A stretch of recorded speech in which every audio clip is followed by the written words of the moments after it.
What's up, everybody? Kevin from Basie here again to talk sports with you today. And today we're going to hit a topic that hits pretty close to home.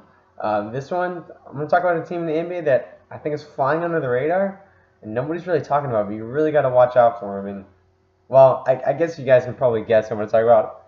In this case, it's the San Antonio Spurs. I mean, of course, I'm a big Spurs fan, but this team's playing really good basketball as of late. If you recall, back in November, early December, they went through a really rough stretch. I believe losing 3 games by 30 plus points in the span of like 5 games. It was a low point for the Spurs, and a lot of people were questioning whether they made the right move in trading for DeMar DeRozan and going for a win now approach rather than trying to stockpile draft picks and assets and stuff for the future, especially after losing Kawhi, knowing you're going to lose Kawhi Leonard in the trade. And Pop was getting a lot of criticism. I believe 25 games in, there were something like 11-14. And I will admit, as a Spurs fan, it was a little dire. I struggled through watching those games and wasn't sure what was going to happen. But all of a sudden, we look up, and over the last 15 games, Spurs have a 12-3 record and actually have the best net rating in the entire NBA by a very wide margin. And you might be wondering, what in the world is net rating? Well, net rating basically looks at how you perform both on offense and on defense, and you get a specific rating. So, offensive rating, generally a higher is a better rating, and a defensive rating, you want to have a lower rating. So, for example, if a team has a 102 offensive rating and a 99 defensive rating, they have a net rating of 3. And it's basically an advanced analytics way of looking at how good is a team playing. And the Spurs right now, in the last 15 games, have the best net rating by far, meaning they're playing really well on offense and playing really well on defense. I believe, stats courtesy of Paul Garcia, I believe the Spurs are the best offense over that stretch, and also I believe the 4th best defense over that period of time, which is remarkable considering where they were a month and a half ago.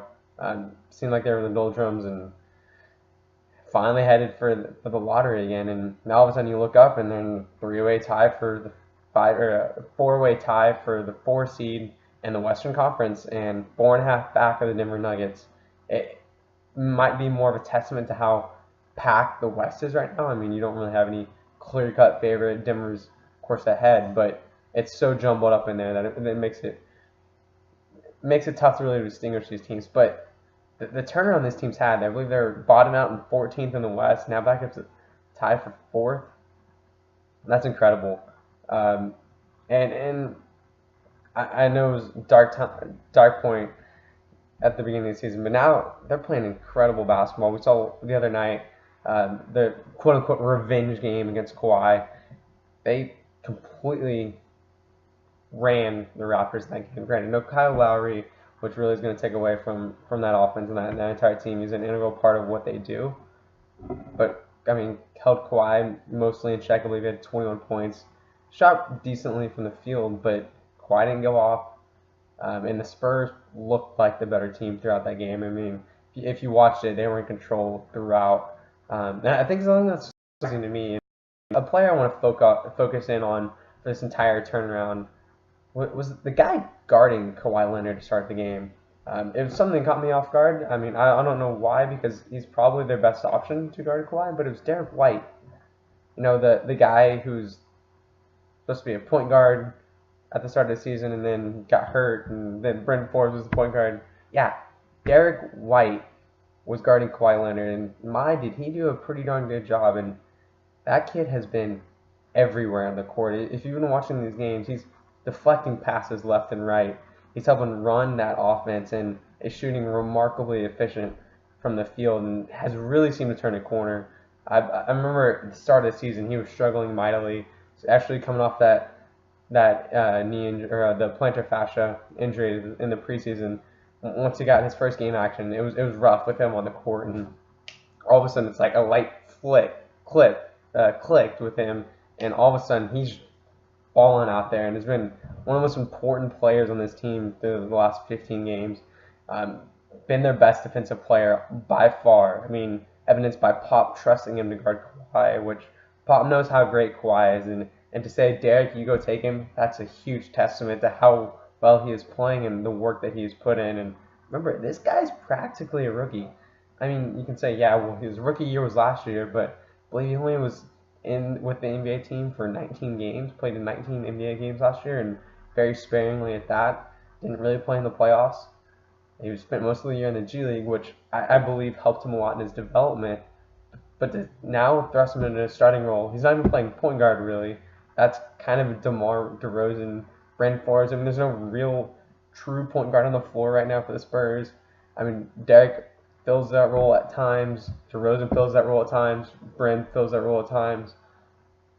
And has really adapted on the fly, learned how to play alongside DeRozan, learned to become a leader, and really to man that defense. And it's incredible to see. And as a Spurs fan, I can't help but be excited for what they've done over the last few weeks. And my mind harkens back to the idea of DeJounte Murray is out there. The way Derek White's playing on defense, if you have Murray alongside him in that backcourt, how good could this team be defensively?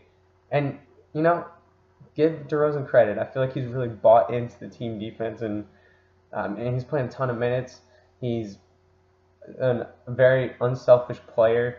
There have been games where he's had 10, 12 points, but he'll have 10 assists. And for a big-time scorer like DeRozan to be able to, say, it's not my night, I'm going to help set up Davis Bertans or Jakob Poeltl, or get it to Patty Mills in the corner for a three. That's impressive. That takes a lot of unselfishness, being willing to set aside your ego, and he's really bought into what it really means to be a Spur. And not to say he's not going to score his points. I mean, he's going to get his on a nightly basis.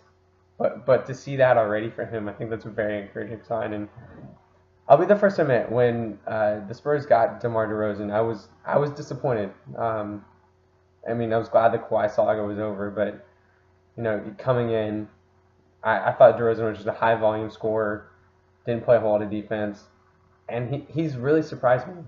He's come in, been far and away the team's best passer, and has really bought in defensively and helped become really the leader that this team needs alongside LaMarcus Aldridge. And it's been great to see, and I hope they can continue this run moving forward. But gotta watch out for the Spurs. I mean, they've beaten some really good teams recently. I think their losses, they had in the 15-game stretch, they had one anomaly loss to the Bulls. They're up 21 and blew it. All the Spurs fans have no idea what happened in that game. Trust me on that one. That was weird. But your other two losses are to Denver, where they were in it late, and to the Rockets, who are playing some of the best basketball in the NBA. And if you recall in that game, the Spurs actually went down big, took the lead late, and then James Harden, does James Harden things and wins the game in the last couple minutes. But this team is playing really well. Like I said, 12-3 over the last 15 games, and have really turned a corner. And as a Spurs fan, I'm honestly, I didn't foresee this happening so quickly. As low as they got, to see them just kind of flip a switch, and it seems like everybody's just bought in simultaneously. And also interesting thing to note, Pau Gasol's not playing any minutes right now. Pop is sticking with the 9-man rotation, keeping Jakob Poeltl in there, and I think Poeltl's played great. He's played far better than I expected coming out of that trade. And so, as a Spurs fan, I'm excited. I think they have an awesome opportunity this year.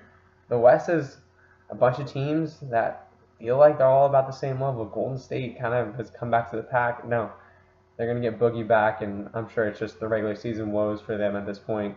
And once it's the postseason, they'll turn back into the Golden State Warriors, we know. But outside of that, it feels like this is a very competitive Western Conference, but it doesn't feel like there's any team that's really separated themselves. And so that excites me for the playoffs and the possibilities that the Spurs have to maybe potentially advance.